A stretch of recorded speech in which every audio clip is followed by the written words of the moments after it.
Assalamualaikum warahmatullahi wabarakatuh. Jumpa lagi bersama saya Fitria Ayu Lestari New MSAK selaku dosen pengampu mata kuliah pengantar akuntansi.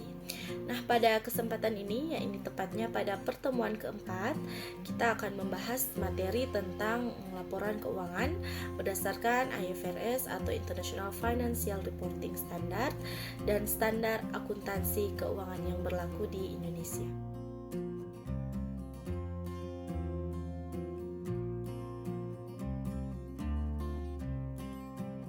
Menurut pernyataan standar akuntansi keuangan nomor 1 ada menyebutkan bahwa laporan keuangan adalah penyajian terstruktur dari posisi keuangan dan kinerja keuangan suatu entitas atau perusahaan.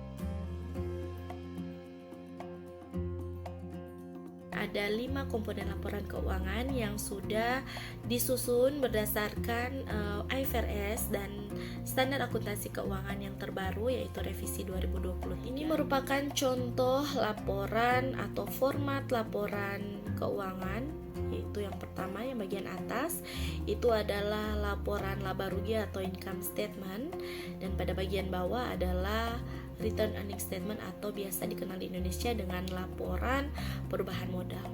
Nah, kita bahas dulu yang bagian atas, ada laporan laba rugi. Biasanya itu akan memuat tentang pendapatan, beban-beban, lalu ada dikurangi biasanya dengan pajak-pajak. Nah, tujuan laporan laba rugi ini adalah untuk mengetahui seberapa besar sih laba yang diperoleh oleh perusahaan.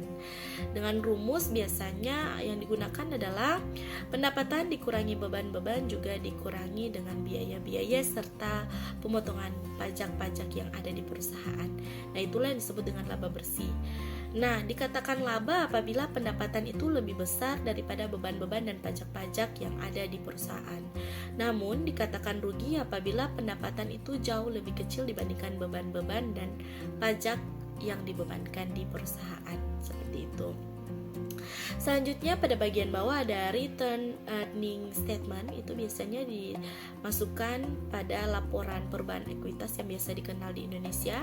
Nah, pada laporan ini biasanya saling berkaitan ya dengan income statement, di mana di dalam laporan return earnings ini akan menyajikan komponen-komponen seperti saldo pada ekuitas awal atau modal awal, ditambah apabila terdapat laba dan dikurangi apabila dia mengalami kerugian.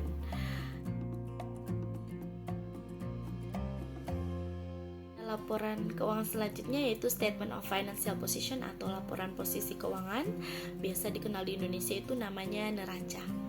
Nah, neraca ini biasa kita ambil keterkaitannya dengan return earnings adik-adik. Nah, return earnings ini biasa akan muncul pada pos atau akun modal atau equity.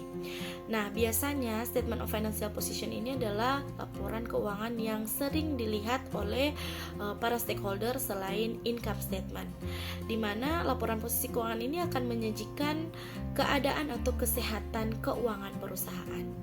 Komponen-komponen dari laporan posisi keuangan ini terdiri dari aset, lalu ada liability, dan ada equity. Laporan arus kas ini akan mencatat bagaimana atau kita harus mencatat uang masuk dan uang keluar, baik itu untuk kegiatan aktivitas operasional, investasi, ataupun pembiayaan.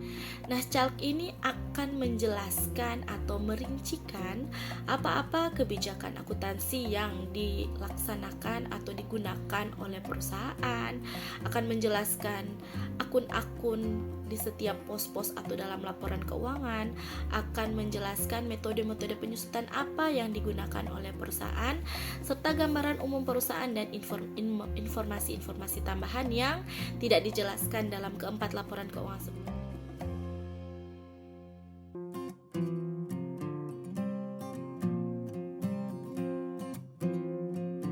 Demikian video pembelajaran ini, semoga bisa membantu adik-adik sekalian dalam mempelajari dan memahami materi tentang laporan keuangan. Wassalamualaikum warahmatullahi wabarakatuh.